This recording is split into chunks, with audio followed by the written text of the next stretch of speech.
बंधुओं राधे राधे। मेष राशि की कुंडली में सबसे ज्यादा योगकारी ग्रह दो ही ग्रह हैं, एक सूर्यदेव और दूसरा गुरुदेव बृहस्पति।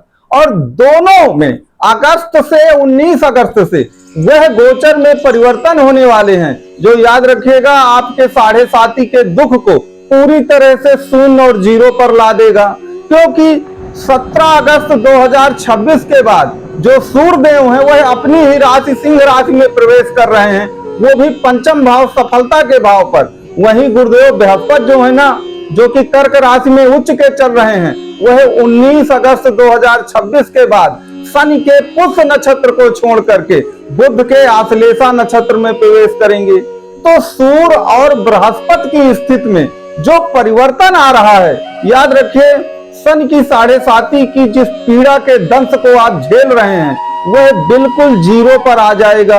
और यह गोचर जो बृहस्पति का होगा, जिसमें वह आश्लेषा नक्षत्र में प्रवेश कर रहे हैं, वह 31 अक्टूबर तक के लिए है। तो ये जो 73 दिन है आने वाले आपके जीवन में 19 अगस्त से, ये याद रखिए सारे जो पीड़ा है, दुख है, दर्द है, गरीबी है, कर्जा है, इन सब से आपको निजात दिलाएगा।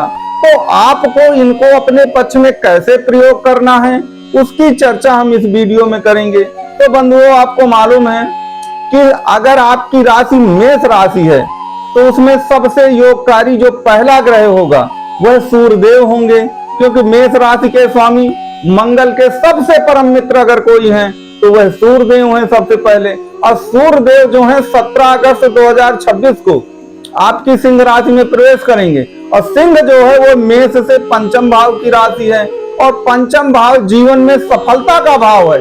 अब तक आप विफलता ही विफलता झेलते चले आए हैं, लेकिन याद रखिए जैसे ही सूर्य आपकी सिंह राशि में प्रवेश करेगा आपको सफलता मिलना शुरू होगा।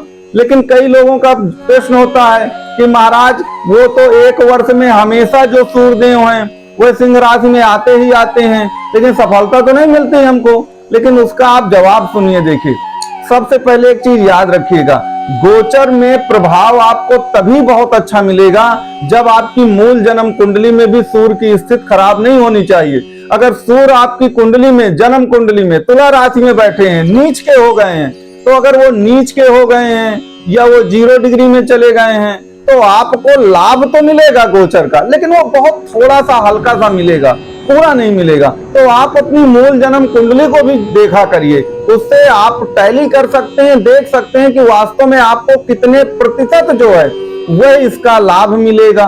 दूसरी बात याद रखिए, जो सबसे बड़ी घटना होने वाली है, गुरुदेव बृहस्पति जो है कर्क राशि में चल रहे हैं, उच्च के चल रहे हैं। 1-1.5 महीने से आपकी कुंडली में वो उच्च के ही हैं, लेकिन आप कहते हैं कि उच्च के होने के बावजूद भी गुरुदेव बृहस्पति कोई लाभ नहीं दे रहे थे। क्यों लाभ नहीं दे रहे थे? क्योंकि अभी तक गुरुदेव बृहस्पति जो हैं वह थे आपके पुष्य नक्षत्र में। अब पुष्य किसका नक्षत्र है? वो शनिदेव का नक्षत्र है। शनिदेव जो हैं दुख और गरीबी के कारक हैं। तो गुरुदेव बृहस्पति थे जरूर उच्च के, लेकिन वह गरीबी और दुख के जो स्वामी हैं शनिदेव, उनके नक्षत्र में चल रहे थे। इसीलिए वो चाह करके भी आपको बहुत अच्छा रिजल्ट नहीं प्रदान कर रहे थे। लेकिन 19 अगस्त 2026 से वह आश्लेषा नक्षत्र में प्रवेश करेंगे और पुष्य नक्षत्र को त्याग देंगे। तो जैसे ही वो आश्लेषा नक्षत्र में प्रवेश करेंगे, याद रखिएगा आश्लेषा नक्षत्र बुध का नक्षत्र है, और वह नक्षत्र है जो आपको ऊंचाइयों तक पहुंचा देगा। तो अब जो कॉम्बिनेशन बनेगा वह आपके लिए बहुत बेटर होगा। क्यों? आपको मालूम है कि कुंडली के सबसे ज्यादा शुभकारी ग्रह कौन है? वह बुध, बृहस्पति, शुक्र, चंद्रमा है। और सबसे ज्यादा दुखकारी कौन है? वो राहु और शनि है। तो एक जो शुभ ग्रह है सबसे ज्यादा बृहस्पति, वह दूसरे शुभ ग्रह के नक्षत्र में जा रहा है, और यही आपके लिए गेम चेंजर होगा। जैसे ही गुरुदेव बृहस्पति बुध के नक्षत्र में प्रवेश करेंगे, याद रखिएगा आपका कायाकल्प होना शुरू हो जाएगा। जो प्रतिफल आपको नहीं मिल रहे थे, आपको लग रहा था कि 7.5 तो उसी तरह हावी है, गुरुदेव बृहस्पति का हमारे कुंडली में उच्च में आने पर भी कोई बहुत लाभ नहीं मिल रहा, लेकिन अब जाकर के वो लाभ मिलेगा। लेकिन फिर वही बात आ जाती है कि आप अपनी मूल जन्म कुंडली जरूर देखिए कि वहां पर गुरु की क्या स्थिति है। कहीं गुरु नीच के तो नहीं है, मकर के तो नहीं बैठे हैं, बहुत कम डिग्रियों में तो नहीं बैठे हैं, 6, 8, 12 भावों में तो नहीं बैठे हैं। इन बातों का आपको ध्यान रखना होगा, तभी आपको गोचर का सबसे ज्यादा लाभ मिलेगा। अब जैसे मान लीजिए आपके गुरुदेव बृहस्पति आश्लेषा नक्षत्र में आ जाएंगे 19 अगस्त से, तो आपको इसके लिए अब करना क्या है कि हम क्या क्या काम करें ताकि हमको ज्यादा लाभ मिले। तो आश्लेषा नक्षत्र बुध का नक्षत्र है, तो बस आपको बुध के स्वभाव वाले काम करने चाहिए, या आपकी मूल जन्म कुंडली में बुध जिस भाव पर बैठा है उस भाव से संबंधित आप काम करिए। निश्चित तौर पर आपको गोचर का लाभ मिलेगा। बहुतेरे लोग कहते हैं कि महाराज ये तो ग्रह बदलते ही रहते हैं, जीवन में तो कोई परिवर्तन होता नहीं हमारे। तो जीवन में परिवर्तन इसीलिए नहीं होता है कि जहां पर वो ग्रह बैठा है, जिसका आपको काम करना चाहिए वो काम आप करते ही नहीं, आप तो कुछ विपरीत काम करते रहते हैं, जिसके कारण से आपको उसका लाभ नहीं मिलता है। हम एक उदाहरण देते हैं, मान लीजिए बुध आपके 7वें भाव पर बैठा है, आप नौकरी करते हैं कोई, लेकिन 7वां भाव व्यापार का है, तो आप कोई साइड बिजनेस अगर खोलना चाहते हैं, कुछ करना चाहते हैं, तो जब भी गुरु बुध के नक्षत्र में आए तो याद रखिए उस समय आप वो काम कर सकते हैं। लेकिन आप करते क्या हैं कि एक नौकरी आप कर रहे हैं, उसी नौकरी को बदल करके कोई दूसरी करने लगते हैं, फिर आप कहते हैं जीवन में कोई परिवर्तन नहीं हो रहा। आप सबसे पहले देखिए कि अगर गुरुदेव बृहस्पति जो है बुध के नक्षत्र में गए हैं, आश्लेषा नक्षत्र में, तो बुध कहां पर बैठे हैं और उससे संबंधित काम करिए। या बुध जिन वस्तुओं के कारक हैं उनके काम करिए। जैसे बुध जो है वो व्यापार तो है ही, बुध वाणी भी है, आपको कोई ऐसा काम करना है जो स्पीच देने का है, निश्चित तौर पर ये समय बहुत अच्छा होगा। अगर बुध को लेखन कला भी कहते हैं, आप लिखने का कोई काम करना चाहते हैं, निश्चित तौर पर बहुत अच्छा होगा। ये जो गोचर हो रहा है 19 अगस्त 2026 से लेकर 31 अक्टूबर 2026 तक, कहने का मतलब समझिए कुल मिलाकर आप पूरी कॉन्सेप्ट को पकड़िए, रट्टा मत मारिए।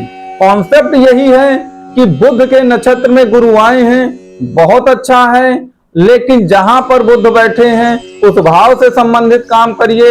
या बुध जिन जिन भावों के कारक होते हैं, जिन वस्तुओं को रिप्रेजेंट करते हैं, आप उनसे संबंधित काम करिए, निश्चित तौर पर आपको उसका लाभ मिलेगा। यहाँ पर एक बात और याद रखिएगा, जो आश्लेषा नक्षत्र है उसका मतलब समझना बहुत जरूरी है। देखिए आश्लेषा नक्षत्र का जो चिन्ह होता है वो नाग या अजगर की तरह बना होता है। तो नाग और अजगर क्या करते हैं, वो किसी भी वस्तु को अपने आगोश में ले लेते हैं, कुंडली में को जकड़ लेते हैं।